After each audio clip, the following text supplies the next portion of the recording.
Episode की शुरुआत में हमें काफी खूबसूरत सा नजारा दिखाया जाता है और उसके बाद हम जेनो का ड्रैगन देखते हैं जिसके ऊपर बैठा होता है चेयरमैन नेतेरो और नीचे लटक रहा होता है किंग। और ये दोनों मिलकर किसी ऐसी जगह पे जाना चाहते हैं जहाँ पे सबसे कम नुकसान हो ह्यूमन काइंड को। और थोड़ी देर बाद ये एक पथरीले इलाके में पहुंचते हैं जहाँ पे छोटे छोटे पहाड़ होते हैं पत्थर के, और ये जगह सिमिलर लग रहा होता है जहाँ पे कुरापिका ने उवोजिन को गाड़ दिया होता है। और उसके बाद ये जो नैन होता है जेनो का, ये धीरे धीरे डिसअपियर होने लगता है और ये दोनों ऊपर से ही नीचे गिरते हैं। जब नेतेरो नीचे आता है तो उसकी नजर किंग पे पड़ती है और किंग दूसरी तरफ मुड़ के देख रहा होता है। ये फाइट करने के लिए आया है या फिर घूमने के लिए आया है। इसके बाद नेतेरो बताता है कि ये जगह वेपन टेस्टिंग के लिए यूज होती है, तो तुम्हें अपने आप को रोकने की कोई जरूरत नहीं है। जितना तबाही मचाना है तुम यहाँ पे उतना मचा सकते हो। लेकिन किंग सवाल करता है कि तुम फाइट क्यों करना चाहते हो। ये सवाल सुनने के बाद नेतेरो हैरान हो जाता है और किंग आगे बताता है कि तुम मुझे कभी हरा ही नहीं सकते, तुम्हारे पास कोई मौका ही नहीं है मुझे हराने का, तो फिर तुम मरने के लिए इतने उतावले क्यों हो रहे हो। इससे नेतेरो बिल्कुल भी खुश नहीं होता और अपने कानों के अंदर उंगली डाल के कान साफ करते हुए बोलता है कि अगर तुम्हें लगता है कि मैं जीत नहीं सकता तो फिर तुम मेरे बारे में कुछ नहीं जानते। अगर तुम मेरे लुक्स को देख के ऐसा बोल रहे हो तो फिर तुम बहुत जल्दी जलने वाले हो। मतलब वही पुराना डायलॉग, डोंट जज a book by its cover. इसके बाद किंग बोलता है कि तुमने इसको उल्टा समझ लिया, तुम कोई नॉर्मल इंसान नहीं हो जो जंग की परिस्थिति को समझ ना पाए। मैं पैदा ही हुआ हूँ इस दुनिया के ऊपर राज करने के लिए। पहले मुझे इंसान सिर्फ खाने के लायक लगते थे, लेकिन अब मुझे ऐसा नहीं लगता। मेरे हिसाब से अब मुझे लगने लगा है कि कुछ इंसान ऐसे हैं जो जीने के लायक हैं, जैसे कि वो लड़की, और शायद मेरे हिसाब से तुम भी जीने के लायक हो।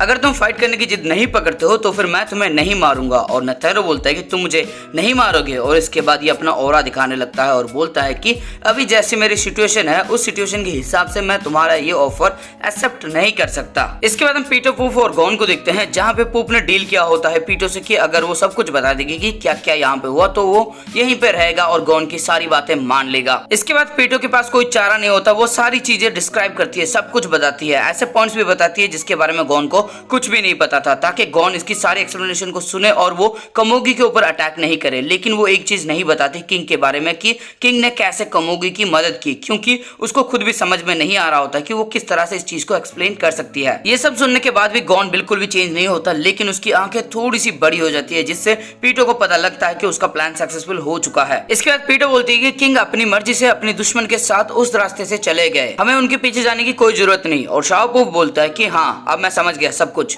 पीटो ने अपनी उंगली की मदद से किंग का डायरेक्शन बता दिया होता है जिसको शाओपूफ समझ जाता है और सोचता है कि बहुत बढ़िया किया पीटो। और इसके बाद शाओपूफ बोलता है कि जब तक किंग वापस नहीं आ जाते तब तक हम यहीं पे उनका इंतजार करेंगे, और धीरे से बिल्जीबब टेक्निक का यूज करके अपने कोर को दूर भेज देता है किंग की तरफ। और ये छोटा पूफ भी ओरिजिनल पूफ होता है जो सोचता है कि मेरे को बाहर अपीयरेंस के लिए सिर्फ 7 में से एक हिस्से की जरूरत है और बाकी के जो 6 हिस्से हैं हम जाएंगे किंग को ढूंढने के लिए। इसके बाद हम नेतेरो और किंग को देखते हैं जहाँ पे नेतेरो फाइट के लिए रेडी हो रहा होता है, लेकिन किंग वही किचकिच कर रहा होता है। इसके बाद किंग बोलता है कि तुम्हें पता है तुम हार जाओगे, उसके बाद भी तुम फाइट करना चाहते हो, ये मैं समझ नहीं पाया। तुम इंसानों के लिए फाइट कर रहे हो ना, तो फिर तुम्हें पता होना चाहिए कि जो कुछ भी मैं करने वाला हूँ उससे इंसानों को ही फायदा होगा। फॉर एग्जाम्पल, इंसान हमेशा बॉर्डर के अंदर रहते हैं, एक बॉर्डर 2 देशों को अलग कर देता है। ऐसा पॉसिबल है कि बॉर्डर की राइट तरफ पे बच्चे भूखे मर रहे हो और लेफ्ट तरफ पे कुछ ऐसे अय्याश इंसान हो जिनके पास सब कुछ हो और वो ऐशो आराम की जिंदगी जी रहे हो, जबकि राइट की तरफ खाने तक को नहीं मिल रहा। ये जो पागलपंती है, ये जो इनइक्वालिटी है, मैं इसको खत्म कर दूंगा। इतना बोलते वो अपना हाथ भी आगे बढ़ाता है, तो शायद ये नेतेरो की मदद चाहता है इस काम के लिए। आगे किंग बोलता है कि मैं एक ऐसी दुनिया बनाऊंगा जहाँ पे सब बराबर होंगे, लेकिन इसके लिए पहले मुझे अपनी पावर का यूज करके लोगों को डरा के रखना पड़ेगा ताकि एक ऑर्डर बन जाए और उसके बाद हम उस ऑर्डर को मेंटेन कर सकते हैं। मैं सीख चुका हूं कि मुझे अपनी पावर को किसके लिए यूज करना चाहिए। मुझे अपनी पावर को कमजोर को बचाने के लिए करना चाहिए। एक कमजोर इंसान को भी जीने का हक है और पावर को हमेशा उनके लिए यूज करना चाहिए, ना कि किसी हारे हुए को और हराने के लिए। इसके बाद नेतेरो सोचता है कि ये एक बड़ी प्रॉब्लम हो सकती है और तब किंग बोलता है कि मैं तुमसे फाइट नहीं करूंगा और वहीं पे बैठ जाता है। मैं अपने पहले से इसलिए बाहर आया था ताकि मैं तुम्हारे साथ ओपनली डिस्कशन कर सकूं। इसके बाद किंग बोलता है कि मेरे पास आओ, बैठ के डिस्कशन करते हैं। और तब नेतेरो सोचता है कि इसका एंट और ह्यूमन का हिस्सा बराबरी पे है, मतलब किंग एक कैमरा एंट और इंसान दोनों एक साथ है, इसलिए ये दोनों के बारे में सोच रहा है। इसके बाद नेतेरो सोचता है कि इसको अभी तक पता नहीं लगा कि इसके के जो दो हिस्से हैं, ये दो हिस्से कभी भी एक साथ नहीं रह सकते। कोई एक ज्यादा ताकतवर बन जाएगा और दूसरा कमजोर हो जाएगा, और चाहे कोई भी कमजोर हो, कोई भी ताकतवर क्यों ना हो, रिजल्ट सेम ही रहने वाला है। इसके बाद नेतेरो फ्लैशबैक में जाता है, जहां पे उसको एक बंदा फोन करके बोलता है कि तुम्हारे पास सिर्फ एक मिशन है, कैमरा एंड को पूरी तरह से खत्म करना होगा तुम्हें। इसके बाद नेतेरो बोलता है कि बहुत से इंसिडेंट हो चुके हैं, बहुत लोगों की मौत हो चुकी है, और इसके लिए हमें जो जरूरी है हम वो करेंगे, क्या ये एक्सेप्टेबल है? इसके बाद ये इंसान बोलता है, मुझे नहीं लगता कि मुझे एक्सपर्ट को बताना चाहिए कि किस तरह से काम करना है, मैं बस इतना चाहता हूं कि तुम इन सारे क्रिएचर को जल्द से जल्द खत्म कर दो। इसके बाद नेतेरो को समझ में आ जाता है कि ये कैमरा एंड को खत्म करना चाहते हैं, लेकिन अगर इनसे कुछ गलती हुई तो फिर सारी जिम्मेदारी ये हंटर एसोसिएशन के ऊपर ढालना चाहते हैं। इसके बाद हम नेतेरो को देखते हैं, जो सोचता है कि मुझे बहुत जल्दी करना होगा, मेरा दिल की धड़कन रुकने से पहले मुझे ये करना होगा। और इसके बाद ये किंग को बुलाता है और बोलता है कि हम दोनों ही डिफिकल्ट सिचुएशन में हैं, और ये अपना ऑरा समन करके आ रहा होता है। तभी अचानक किंग हैरान हो जाता है, क्योंकि नेतेरो अपने हाथों को बड़ी ही स्विफ्टली मूव करवा रहा होता है। यही टेक्निक यूज इसने किया होता है नेफ्रोपीटो के सामने, और नेफ्रोपीटो भी हैरान हो गई थी, यहाँ पे किंग भी हैरान हो जाता है। इसके बाद नेतेरो अपने दोनों हाथों को जोड़ के प्रे करता है, और इसके हाथों के पास पीठ के पीछे से एक ऑरा जनरेट होता है जो सूरज की तरह होता है, और इस साइज का नेफ्रोपीटो को दिखाया होता है। लेकिन ये ऑरा और भी ज्यादा बढ़ता है, और भी ज्यादा बढ़ने लगता है, और बढ़ते बढ़ते इतना ज्यादा बढ़ जाता है कि किंग को जो चेहरा होता है ना, वो इस ग्लो की वजह से दिख नहीं रहा होता। इसके बाद नेतेरो को ऑरा सिकुड़ने लगता है और एक तरह का स्टैचू का रूप लेता है, जो एक स्टैचू होता है जिसके बहुत सारे हाथ होते हैं, और इस टेक्निक का नाम होता है 100 टाइप्स गुनियन बुद्धिसत्वा, और जैनों के हिसाब से ये दुनिया का सबसे भयानक टेक्निक है। इसके बाद नेतेरो फर्स्ट हैंड टेक्निक का यूज करता है, जहां पे ये अपना राइट हैंड को बाहर निकालता है और हवा के अंदर एक चोप मारता है। उसके बाद हम देखते हैं जो स्टैचू होता है उसका एक हाथ आता है, वो भी किंग के सर के ऊपर चॉप मारता है, और किंग को डायरेक्ट ये चॉप लग जाता है। इसके बाद हम शाओपूफ को देखते हैं, जो किंग की तलाश कर रहा होता है, लेकिन तभी इसको यूपी दिखाई देता है, जो अभी पूरी तरह से बदल चुका है। और यहाँ पे यूपी सोच रहा होता है कि यहाँ पे कोई भी फाइट नहीं कर रहा, मैं कुछ भी सेंस नहीं कर पा रहा, तो इसका मतलब क्या ये है कि सिर्फ मैं बच गया हूँ। और तभी